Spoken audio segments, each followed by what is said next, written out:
Mga residenteng magsusumbong sa maanumalyang flood control projects protektado ng pamahalaan. Detalye ng balitang yan mula kay Rajuman Chanel Salazar.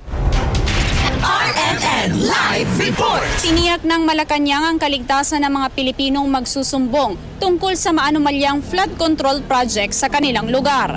Ayon kay Palace Press Officer Claire Castro, hindi kailangang ilagay ang pangalan na magrereklamo kung nangangamba sila sa kanilang kaligtasan, lalo na kung sangkot ang mga maimpluwensyang individual o opisyal sa proyekto.